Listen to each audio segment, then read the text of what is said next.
Recordingnya nanti kali kelamaan, nanti jeda di depannya. Ya, Pak.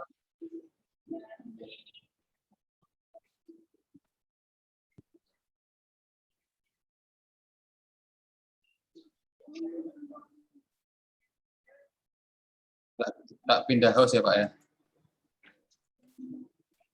Nah, sekarang Pak Aris host.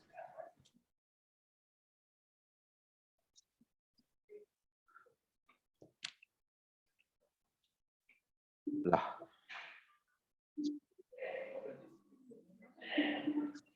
Share screen. Iya, share screen coro nih. Desktop.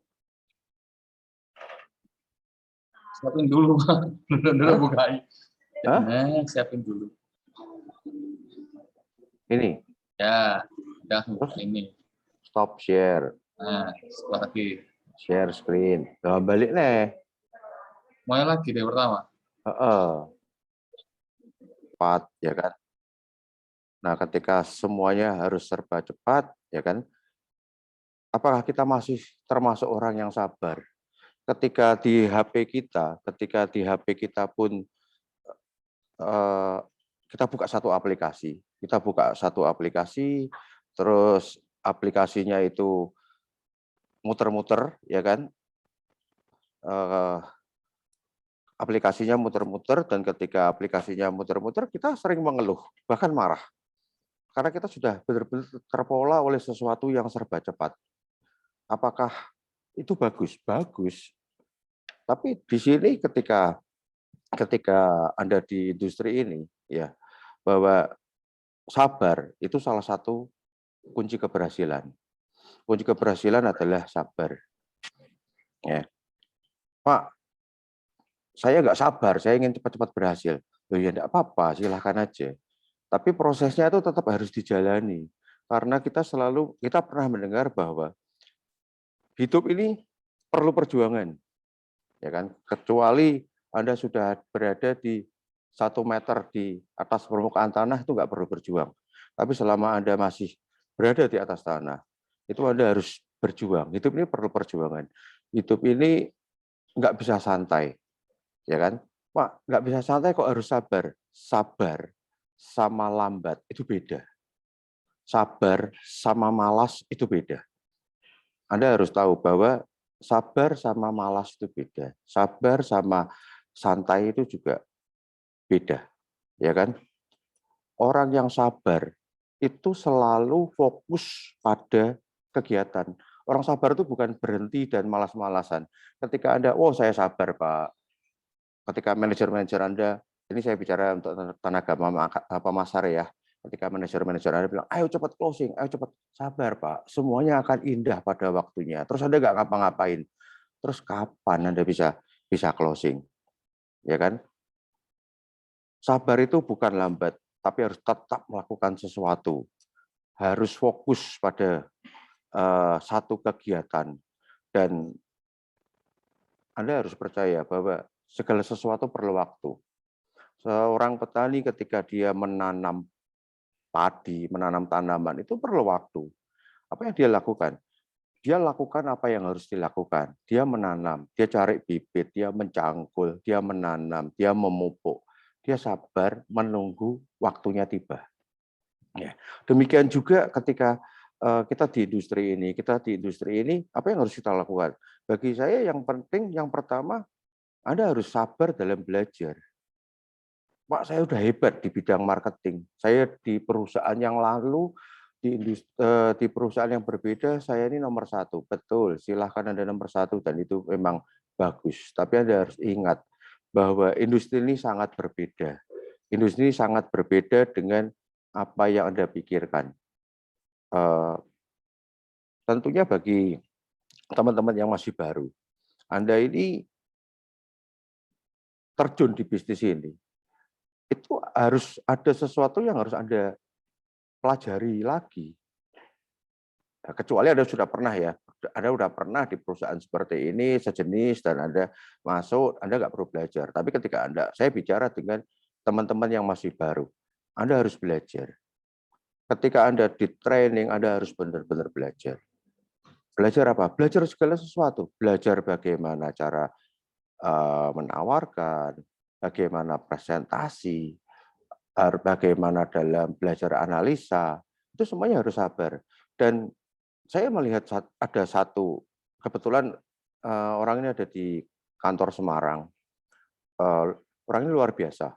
Luar biasanya dia dari Senin sampai Jumat, dia ikuti semua kegiatan yang ada di kantor. Sabtu dan Minggu apa yang dilakukan? Dia belajar analisa.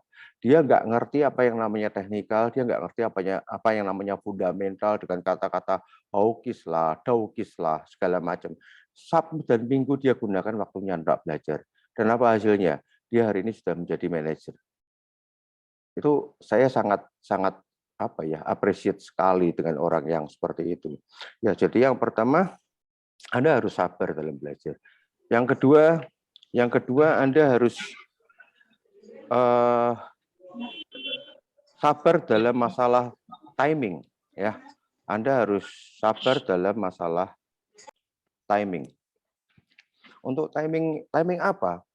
Timing untuk Anda berhasil. Timing untuk Anda berhasil. Anda sekolah ini perlu waktu. Kenapa Anda sekolah harus SD 6 tahun, harus SMP 3 tahun, harus SMA 3 tahun, ya kan? Zaman saya dulu masih SD, SMP, SMA. Mungkin sekarang udah kelas 11, kelas 12 itu yang membuat saya sering bingung kan. Itu Anda harus belajar. Anda harus sabar mengikuti waktunya. Sekarang mungkin bisa melompat. Kalau Anda memang rajin, Anda akan bisa melompat. Tapi kalau enggak, Anda akan tetap pada posisi bingung. Ya, jadi semuanya perlu waktu. Waktu untuk apa? Anda harus sabar. Ketika Anda presentasi, Anda harus tahu kapan waktunya untuk bicara closing. Anda harus tahu kapan waktunya untuk bicara mengenai bisnis ini. Bukan berarti Anda harus tiba-tiba ketika ketemu orang dan Anda langsung cerita bisnis ini. Saya ingat dulu seorang direksi kita, Pak Wahyudi itu pernah cerita ketika dia di bisnis ini dia nggak pernah tawarin teman-temannya. Dia sabar nunggu waktu yang tepat temannya nanya. Itu yang namanya timing, ya seperti itu.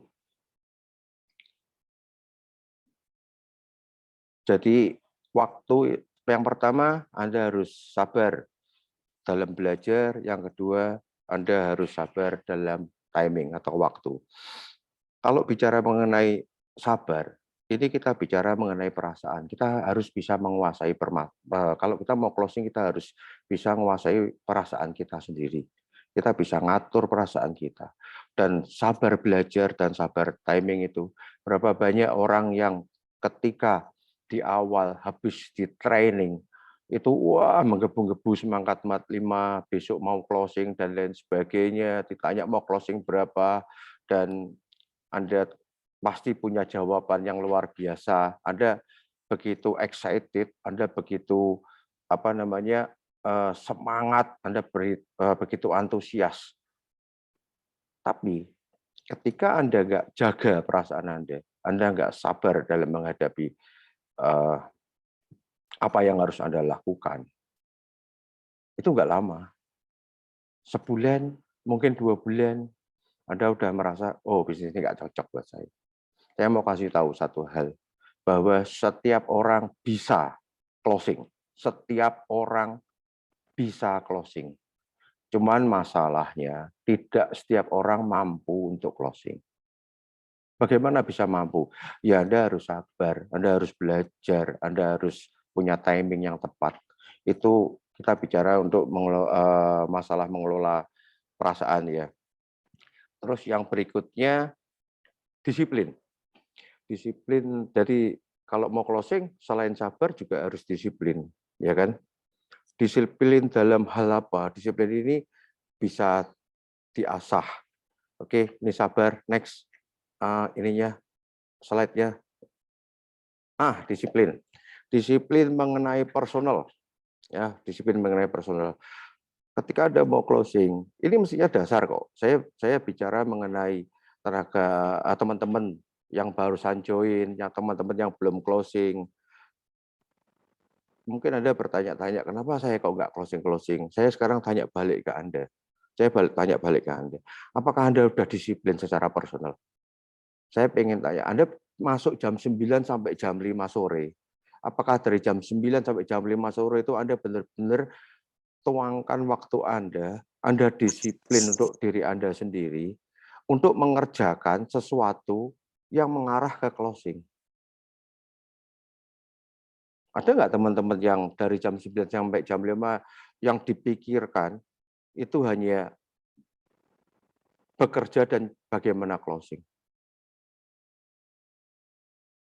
Kalau ada, Anda termasuk orang yang luar biasa. Ya, saya yakin kok Anda 9 jam, 8 jam di kantor itu yang Anda gunakan benar-benar itu hanya 3 jam. Apakah Anda sudah seperti itu? Apakah Anda sudah kerja 100%? Pertanyaannya. Apakah Anda sudah semangat 100%? Mungkin Anda tanya, Pak, apakah Bapak selalu semangat 100%? Oh, enggak. Jujurnya enggak. Tapi ketika kita sudah semangat, kita harus semangat 100%. Ya. Saya melihat seseorang yang kadang-kadang ya mereka bisa bekerja hanya 10%, 20%. Tapi saya juga melihat orang yang sama, ketika dia sudah mulai klik, dia akan kerja bahkan 200-300%. Seperti itu. Ya, yang pertama, tadi sabar. Anda harus sabar ketika mau closing, Anda harus banyak belajar, Anda harus menunggu waktu yang tepat. Yang kedua, Anda harus disiplin, dimulai dari disiplin personal. Ketika Anda beresin personal Anda benar-benar pengen closing. Ketika Anda ditanya, mau closing nggak? Mau. Mau closing nggak? Mau. Mau kerja nggak? Ya mau ya enggak, ya kan? Seperti itu. Ketika jawaban mau itu, kita sebagai leader tuh bisa lihat apakah Anda benar-benar mau atau tidak. Mungkin ketika selesai training Anda begitu semangat, tapi ketika sudah mulai ditolak Anda mulai ya low you. Ya. Next. Oke. Disiplin, setelah disiplin secara personal, Anda harus disiplin contacting. Anda harus disiplin appointment. Anda harus disiplin follow up. Mungkin Anda udah bosan dengan kata-kata ini ya, tapi ini memang hal yang tidak bisa kita tinggalkan. Di industri ini ya hal yang harus Anda lakukan cuman ini, contacting, APP, follow up. Pertanyaannya, ketika Anda pengen closing di bulan ini, saya ini dulu pernah dapat dari direksi kita Pak Wahyudi. Kita harus contacting berapa kali sehingga menghasilkan APP berapa kali, setelah APP berapa kali, bisa di follow up berapa kali, setelah beberapa follow up, bisa closing berapa kali. Saya yang ingatnya cuma di APP. Kalau nggak salah ketika kita bisa APP 20 kali, dengan orang yang bisa di follow up 5 aja, kita punya kemungkinan closing 1 account. Ini hukum ya, ini berlaku untuk semua. Ketika Anda mau closing, mau dapat margin, mau. Anda contacting berapa kali sebulan? 2. Terus ngapain? Ini Anda harus disiplin. Anda harus gelisah ketika di dalam 1 minggu itu Anda nggak APP. Dalam 1 minggu Anda nggak bisa bikin janji. Ini saya bicara ketika kita sudah nggak pandemi ya. Anda nggak bisa bikin janji dalam seminggu itu Anda harus gelisah. Anda harus cari, kenapa saya nggak bisa? Dan hampir 90% pasti Anda nggak contacting. Pasti Anda nggak contacting. Seperti itu. Dan ketika contacting-nya nggak Anda banyaki, Anda nggak akan dapat janji, Anda nggak akan bisa dapat appointment. Ya, ada satu survei, ya kan, 25% orang yang contacting itu akan berhenti ketika dia kontak seseorang 2 kali. Jadi si Bapak A ini kamu kontak, nggak nyambung, kamu kontak 2 kali, nggak nyambung, selesai. Anda 25% melakukan itu. Dan bahkan ketika orangnya sibuk pun, nanti ya sibuk, Anda sudah nggak kontak lagi. 25% orang akan lakukan itu. Hanya 12% orang yang akan lakukan kontak ketiga. Tapi setelah itu juga stop. Ini penyakit. Anda harus disiplin mengalahkan ini. Ya, dan hanya 10% dari orang yang contacting. Kalau di kantornya ada 100 tenaga pemasar, hanya 10% yang akan melakukan kontak ketiga dan seterusnya. Kenapa? Karena pada dasarnya takut ditolak. Takut ditolak. Anda merasa ketika Anda contacting dan ditolak, Anda merasa sudah gagal. Padahal bukan begitu caranya. Semuanya ini ada rumusnya. Ya, mungkin ada 200 contacting, 200 contacting Anda baru dapat APP, atau misalnya nih, paling gampang, Anda 10 kali contacting, Anda dapat 1 APP. Pak, saya udah 20, tapi enggak, ya terus. Nanti kalau udah 50 contacting, Anda dapat 5 kali APP. Itu hukumnya seperti itu. Saya mau kasih contoh. Teman-teman ini tahu kartu remi kan? Tahu kartu remi kan? Kartu remi itu jumlahnya ada sampai 10, 13 dikali 4 ya. 13 kali 4 jumlahnya 52. Ada 52. Ya, 52. Ini anggap aja kita closing atau anggap aja kita APP 52. Kita tahu bahwa di dalamnya ada as 4. Kalau itu kartu dikocok dan kita diminta untuk menemukan as, ya kan? Anda cukup buka dari atas. Kartu itu dibalik, Anda buka dari atas. Beberapa orang akan ketemu as di pertama kali dia buka. Atau mungkin kedua, ketiga. Jadi Anda presentasi 2 kali, 3 kali udah closing. Tapi ketika Anda buka terus, Anda bukan semakin gagal loh. Anda semakin dekat dengan as. Mungkin juga asnya itu 4-4-nya ada di bagian bawah. Ketika Anda sudah buka semua, 3-4 di bagian bawah, itu Anda sudah closing 4 kali. Tapi ketika Anda berhenti, ya selesai. Anda berhenti, selesai.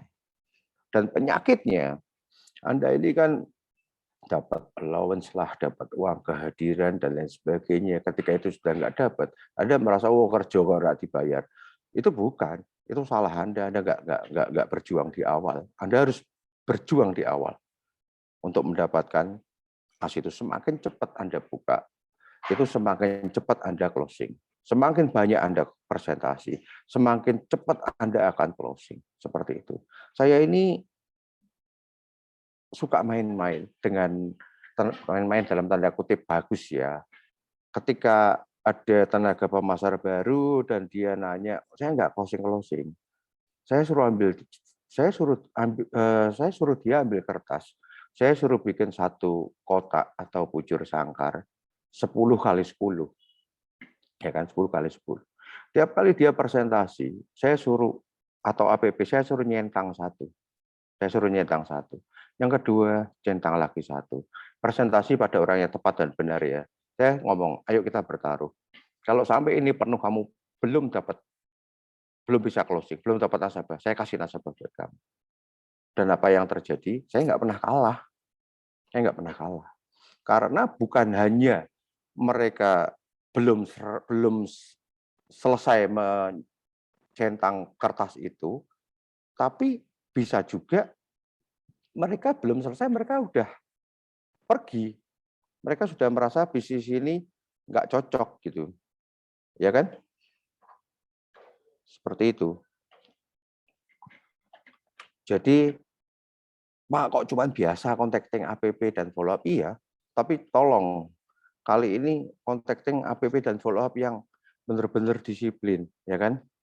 Anda ini siap nggak dengan perubahan?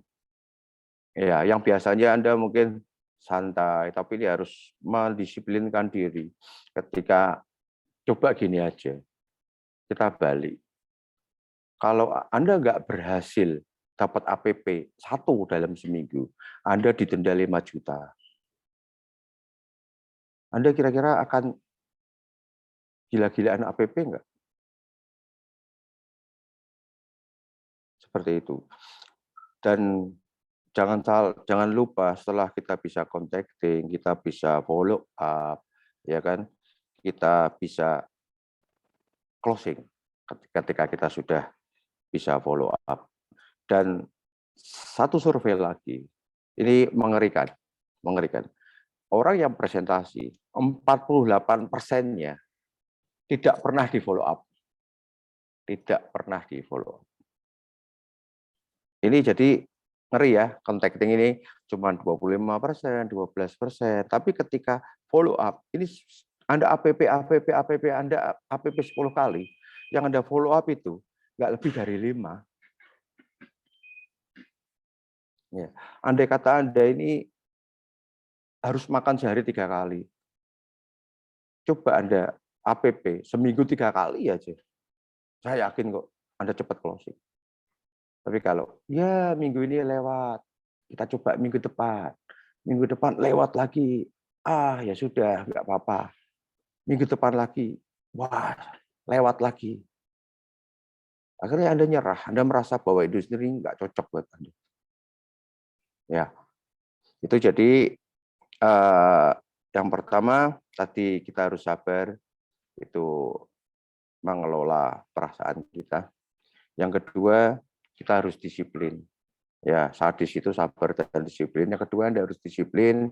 Disiplin di sini kita bicara mengenai sikap, mengenai attitude kita. Ya, kita bisa nggak disiplin? Untuk diri sendiri loh. Anda closing itu untuk diri sendiri. Ya, wah mau closing mau buat beli apa? Beli mobil. Mau buat beli apa? Beli rumah. Terus kalau nggak closing gimana? Ya sudah nggak jadi nggak apa-apa. Itu kan nggak disiplin. Ini arti hurufiah dari sadis, yaitu sabar dan disiplin. Kalau ini next ya. Tadi di awal saya bilang bahwa ini akan ada sesuatu yang sebenarnya, arti sebenarnya, ya. Nah, stop dulu di situ, ya. Ini arti sebenarnya ketika kita mau closing, kita harus benar-benar sadis, ya. Benar-benar sadis. Sadis dalam arti yang sebenarnya. Karena saya melihat begini, tenaga-tenaga pemasar atau orang-orang yang pinter presentasi, pinter analisa, tapi nggak closing. Tapi ada orang yang nggak ngerti apa-apa, ngertinya hanya sedikit aja, tapi closing terus. Kenapa bisa begitu? Karena seseorang yang biasanya nggak ngerti apa-apa, dia punya satu kelebihan, dia punya satu power closing. Dan satu hal lagi, dia orang yang nggak terlalu banyak mikir. Power closing ini tidak dimiliki oleh setiap orang. Makanya Anda punya leader, dan saya percaya leader-leader Anda itu punya power closing, apapun itu. Ya, leader-leader Anda punya power yang dinamakan power closing. Orang-orang yang punya sikap koleris itu sangat mudah sekali dalam closing. Ya, dia istilahnya tanpa pakai hati. Slide-nya boleh next. Dia tidak pakai hati, dia bisa ngomong ke calon nasabahnya, jebret, seperti itu. Di slide ada gambar seseorang yang membawa pisau dan di bawahnya saya potong ya, saya potong. Anda pernah berpikir nggak seorang yang pembunuh berdarah dingin, dia nggak pernah mikir apa yang akan terjadi nanti. Tujuannya hanya satu, yaitu yang mau dibunuh mati, itu aja.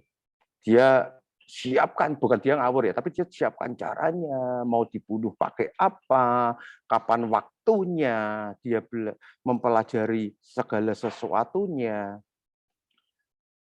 Ini saya ngambil contoh yang ekstrim, tapi dia berhasil. Anda harus punya, jadi pembunuh berdarah dingin ketika Anda mau closing. Jadi benar-benar harus sadis. Kadang-kadang kita harus apa ya? Calon nasabah itu seringkali ragu-ragu dalam mengambil keputusan. Ya, itu manusiawi. Seorang kepala negara pun ada beberapa kepala negara yang ketika ngambil keputusan ragu-ragu. Dia takut-takut, nanti kalau begini, kalau begitu tuh kepala negara loh ya. Tapi ada beberapa kepala negara yang ambil keputusan aja, gimana mau dicemooh, mau ambil keputusan aja. Itu seorang kepala negara. Apalagi seorang calon nasabah. Itu seringkali ragu-ragu ambil keputusan, ya. Beberapa marketing juga ini yang ragu-ragunya bisa di pihak nasabahnya, bisa di pihak tenaga pemasarnya, di marketingnya. Kadang-kadang marketing, aduh jangan dipaksa, nanti orangnya malah lari, nanti saya enggak enak, saya kenal deket. Anda ini mau closing atau mau gimana gitu. Bulatkan tekad Anda. Kalau Anda mau closing, harus closing itu aja. Yang dalam benak Anda harus closing. Seperti seorang pembunuh berdarah dingin. Kalau mau dibunuh, bunuh aja udah. Jangan terlalu banyak mikir, ya kan? Kalau nasabah kabur gimana? Ya sudah, seperti itu. Ya, saya ini next boleh next. Saya pernah lihat ada seseorang, ya ada seseorang, orang itu sampai hari ini boleh next lagi. Anda jangan terganggu oleh gambarnya ya. Nah, oke, tadi masalah ragu-ragu. Saya ini pernah, bukan pernah sih, saya ini tahu bahwa di Victory ini, saya nggak sebutin cabangnya ya, saya beberapa kali APP dengan orang ini. Dan hampir 90% dia closing di pertemuan pertama. Jago dia, jago maksa. Betul-betul jago maksa. Dan saya pernah punya pengalaman, orang ini ada di grup ini, orang ini lagi ikut Zoom meeting ini. Mungkin ingat ketika itu di perusahaan lain sih sebelum ini, di perusahaan lain sebelum ini. Temannya datang, beliau ini waktu itu sudah jadi manajer dan dengan marketingnya datang presentasi, setelah itu sign agreement, karena dulu masih agreement, belum online ya, sign agreement. Ketika sudah sign agreement, saya ikut nimbrung, ngobrol-ngobrol, ya sudah, besok tak transfer. Anda percaya nggak kalau besok ditransfer? Belum tentu. Waktu itu saya lihat jam, belum jam 3, saya bilang, ajak ke bank sekarang. Nggak ada mobil, pakai mobil kantor. Meskipun waktu itu kalau nggak salah ke bank dan banknya keburu tutup. Tapi kadang-kadang kita harus maksa seperti itu. Ketika nasabah sudah mau dan Anda biarkan semalam aja, besoknya udah beda ceritanya. Besok sudah bisa beda ceritanya. Ya, jadi benar-benar Anda harus sadis, Anda harus punya apa ya, hati yang tega. Tapi kan bukan untuk membunuh orang ya, untuk closing gitu. Yang kedua, sudah jam 15.36 ya. Yang kedua, kadang-kadang kita harus sentuh egonya. Ya, harus sentuh egonya. Saya punya cerita juga. Ketika Victory Semarang ini masih di building, bawahnya itu ada semacam ya kafe kecil-kecilan. Tiba-tiba seorang CRO itu WA saya. Ya, dia WA saya.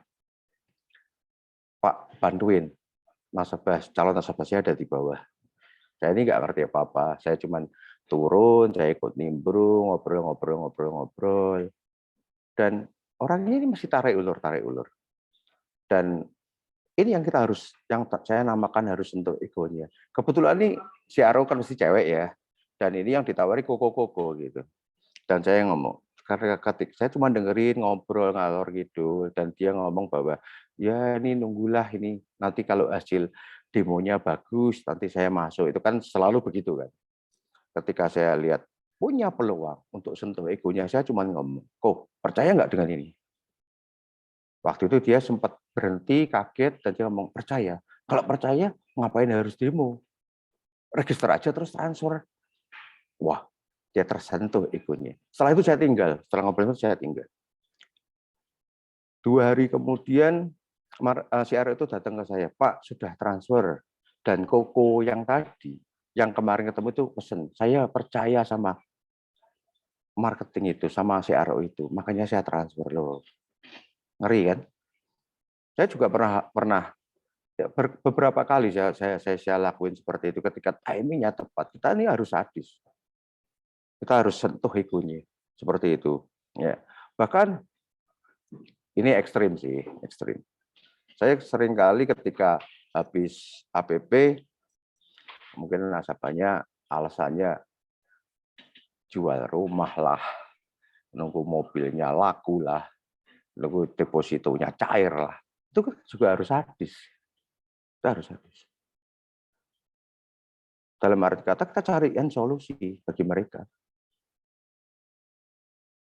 Ya, mungkin itu aja. Intinya kita ini harus menahi perasaan kita. Kita harus sabar dan lain sebagainya. Kita harus disiplin. Tapi di satu sisi kita benar-benar harus sadis. Kita harus menjadi koleris, kita harus menjadi pembunuh yang berdarah dingin untuk closing. Itu penting di saat sesi closing. Karena yaitu bisa next. Orang itu kadang ragu-ragu dalam ambil keputusan, ya kan? Nah, ternyata masih ada ya. Tak pikir sudah selesai. Nah, ketika saya APP atau mau closing setelah follow up, ketika nasabah meminta sesuatu, saya biasanya mengiyakan semuanya. Bukan menyetujui ya, tapi mengiyakan. Intinya apa? Jangan kalah gertak. Ya, Anda harus tetap. Bisa nggak ini? Bisa. Saya mau dapat ini bisa. Bisa. Saya bisain semua.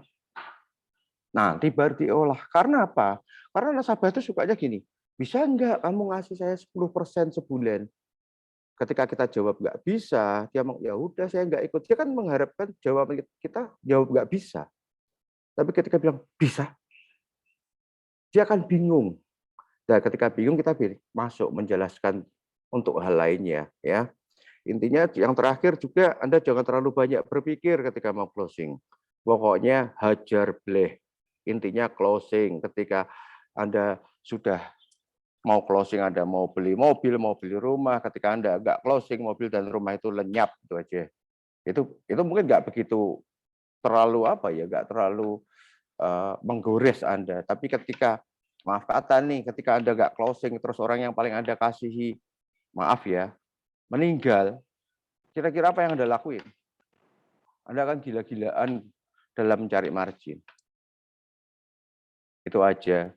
Jadi the power of kepepet itu perlu. Ya, mungkin itu aja. Anda mungkin udah bosan dengar saya dan juga mungkin beberapa mau APP dan lain sebagainya. Masih ada waktu 20 menit. Kalau ada yang mau ditanyakan, silahkan. Kalau tidak, ya saya akhiri. Mungkin slide-nya bisa dimatikan saja. Sudah habis ya slide-nya ya? Nah, sudah. Oke, ada yang mau bertanya?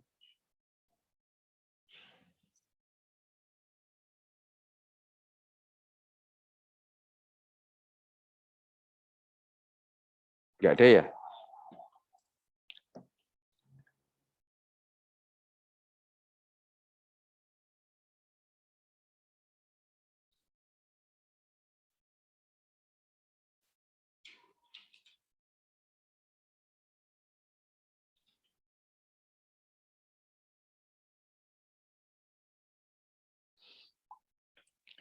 Udah? Nggak ada? Kelihatannya harus dikasih ini nih, perangsang. Kayak Jumat yang lalu, Bu Fiska. Terus banyak yang berkomentar dan banyak yang nanya ya.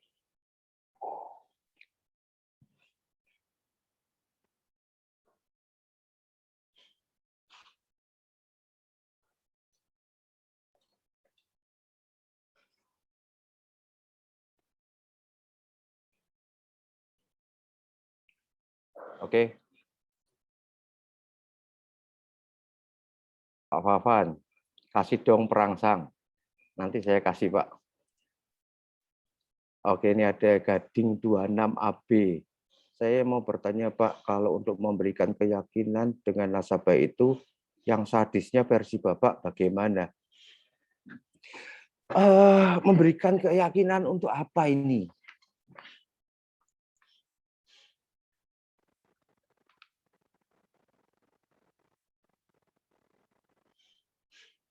Memberikan keyakinan yang seperti apa? supaya nasabah closing. Halo, Gading 26 AP, boleh buka mic aja deh. Satu orang supaya lebih spesifik. Halo Pak. Ya, halo Gading. Dari Gading PIF mana? dengan Gading Mbak, sesuai pertanyaanku yang tadi dengan kalau versinya dari Bapak itu yang apik bahasanya ya Pak. Itu seperti apa untuk meyakinkan nasabah mau closing dengan saya Pak? Oke, jadi supaya mau closing seperti apa, ya kan? Simple kok. Orang awam, saya ngomong yang awam ya. Orang awam itu intinya dia tuh mau untung. Buktinya beberapa perusahaan yang mirip dengan kita, yang trading tapi semestinya enggak trading, dengan hasil yang dijanjikan, itu mau, ya kan? Jadi intinya orang itu kan pengennya dapat keuntungan, orang itu dapat profit, ya kan? Meskipun kita nggak boleh menjanjikan keuntungan, tapi kalau Anda bisa menceritakan peluang di bisnis ini, itu salah satu dari cara untuk orang itu mau menjadi nasabahmu. Seperti itu. Bahkan kadang ketika ada nasabah yang nanya, pasti untung nggak? Bisa, ya pasti enggak kan, pasti ada ruginya. Sebulan berapa persen? Bisa 10%. Saya selalu jawab bisa kok. Saya selalu jawab bisa. Cuman terus saya tanya lagi, berani rugi berapa persen? Seperti itu contohnya. Jadi intinya orang mau trading, orang mau transaksi di tempat kita, itu kan mendapatkan keuntungan, bukan mendapatkan kerugian. Kalau Anda bisa sampaikan bahwa di bisnis ini peluang untuk itu ada, selesai. Ya, Pak Sigit, memang harus sadis. Pak Aris dulu julukannya Raga Tega yang penting closing. Terima kasih Pak Sigit. Pak Sigit ini juga sama PF Solo, hadiahnya berapa Pak? Memang kalau hadiahnya sedikit nggak nanya ya. Kalau Anda tanya hadiahnya berapa, saya nanya, kalau saya jawab saya dikasih berapa. Lihat ada Bunia, strategi Kerta. Kalau masa PPKM begini caranya, gimana caranya Pak? Karena pandemi agak susah APP untuk bertemu. Kalau Anda susah bertemu, ya kan? Kalau Anda susah bertemu, kan sekarang ini mungkin leader-leader Anda ini kan juga ngajari hal yang lain.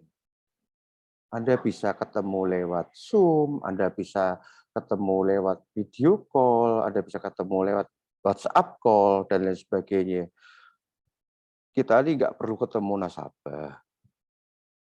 Siapa bilang closing harus ketemu nasabah? Idealnya seperti itu ketika nggak ada pandemi. Tapi saya pernah punya satu tenaga pemasar, dia closing itu tiap bulan mungkin 3, mungkin 2, 5, dan hampir semua nasabahnya dia tidak pernah ketemu. Ketemu muka ya, tatap muka nggak pernah. Kok bisa? Bisa. Dia asah kelebihannya di hal yang lain. Ya.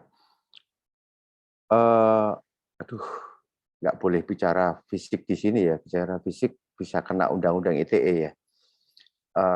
Orang ini nggak pede. Orang ini nggak pede. Bahasa Jermannya itu klomprot, ya kan. Tapi dia tiap bulan closing. Dia tahu bahwa dia nggak bisa ketemu orang. Kalau dia ketemu orang, maaf kata, orang nggak akan percaya sama dia. Apa yang dia lakuin? Dia cuma main medsos, dia layani dengan WhatsApp, dan lain sebagainya. Tiap bulan closing. Jadi Bu Nia, strategi Kerta kalau masa PPKM begini bagaimana caranya? Ya agak susah ketemu dengan nasabah, ya Anda nggak usah ketemu, nggak apa-apa. Anda siapin aja kok. Anda siapin pelurunya, Anda siapin apa yang Anda mau tawarkan. Intinya seperti tadi, ketika orang itu tahu bahwa ada peluang di bisnis ini, orang itu mau. Buktinya di luar sana itu loh, nggak cuman dari yang namanya mirip stasiun TV, ya kan, terus timbul yang lain-lain, banyak, semakin banyak, itu semakin banyak orang yang ikut itu. Itu karena apa? Karena dijanjikan keuntungan. Cuman kita nggak janjikan, kita memberikan bahwa di bisnis kita ini ada peluang untuk ke sana. Bahkan dapatnya bisa lebih banyak dari sana. Itu aja. Oke, ada pertanyaan lain? Satu lagi ya.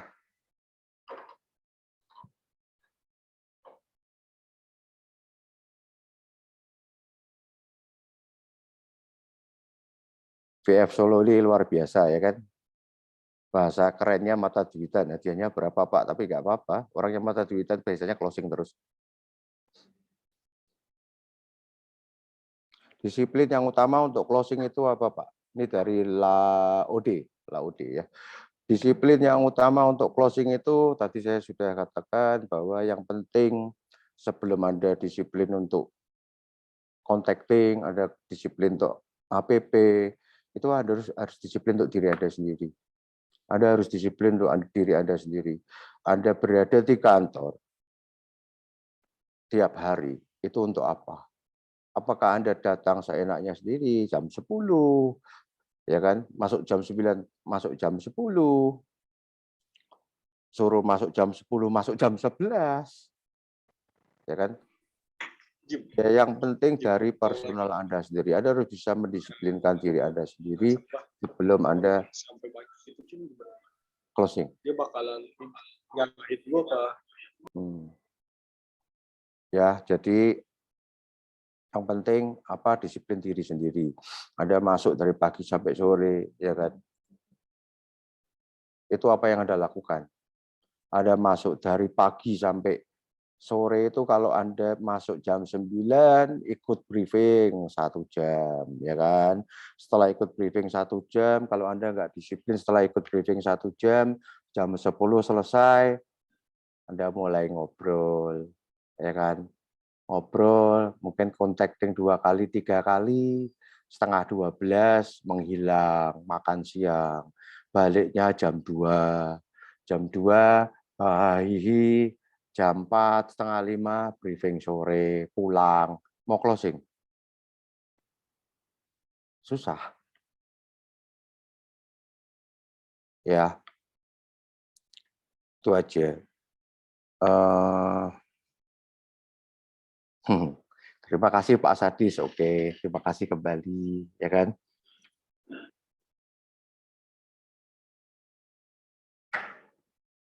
Oke, salam juga untuk VF Manado. Mungkin itu aja, saya akhiri. Kalau enggak bisa sampai maghrib. Ya, udah nggak ada yang tanya kan? Kalau nggak ada, itu aja. Selamat sore. Ingat ya, ketika kita mau mencari margin, itu kita harus sabar dan disiplin. Tapi ketika kita harus pakai hati, pakai sikap, pakai pikiran. Tapi ketika Anda mau closing, Anda harus jadi raja tega.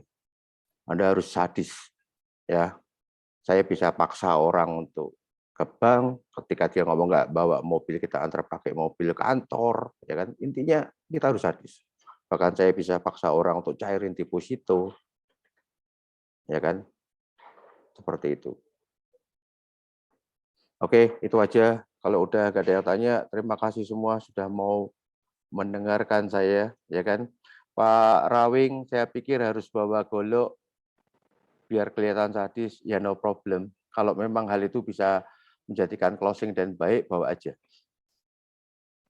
Intinya kan seperti itu. Oke, itu aja ya. Selamat sore. Semoga semuanya segera closing.